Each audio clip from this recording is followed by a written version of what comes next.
चील पीपल के पेड़ पर बने घोंसले और सियारिन नीचे माद में बैठकर व्रत करने लगी। चील तो पूरे दिन यह व्रत रखती और दूसरे दिन नवमी में किसी गौशाला में जाकर और गाय के दूध पीकर वह व्रत खोलती, परंतु सियारिन अष्टमी को दोपहर तक तो व्रत रखती और फिर दोपहर के बाद जाकर शिकार करने के लिए मांस खाना प्रारंभ कर देती।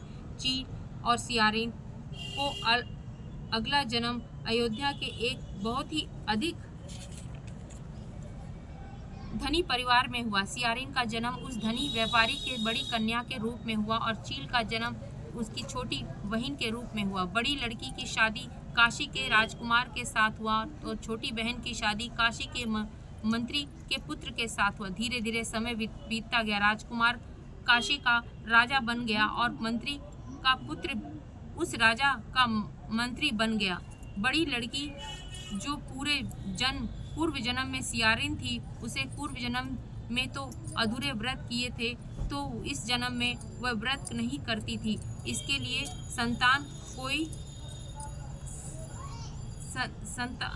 सताने हुए कोई लेकिन सभी जन्म के कुछ समय बाद ही जाते थे। छोटी लड़की जिसकी शादी मंत्री के पुत्र के साथ हुई थी, वह 8 पुत्रों को जन्म दी और उसके 8 पुत्र जीवित थे। वह 8 पुत्र अत्यंत सुंदर, बलिष्ठ और 8 वसुओं के समान और तेजस्वी थे। वह लड़की अब भी लगातार जीवित पुत्र का व्रत करती थी और व्रत के प्रभाव से उसके पूर्व जन्म के संपूर्ण वृत्तांत याद था।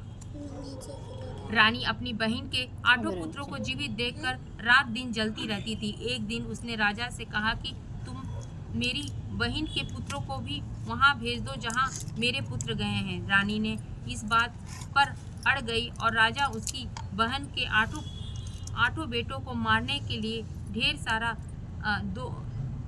मरवा देने के लिए राजा ने पहले तो रानी को बहुत समझाया और कि ऐसा करना अच्छी बात नहीं है। इसके बाद इसमें तो उससे और भी रानी को बहुत पाप लगेगा, परंतु रानी ने अपनी जिद पर अड़ी रही और इसके बाद राजा ने कई बार कोशिश की, परंतु उसके एक ही पुत्र का बाल बाका नहीं हुआ, जीवित पुत्र का व्रत करने से के कारण छोटी बहन के 8 के पुत्र हर बार बच गया और माता दुर्गा हर प्रकार से उसके पुत्रों की रक्षा करती रहती थी। छोटी बहन को पिछले जन्म की पूरी बातें याद थी और वह जानती थी कि रानी के कहने पर राजा ने उसके पुत्रों को मरवाने के लिए बार बार कोशिश करता है और उसने राजा को अपनी बड़ी दया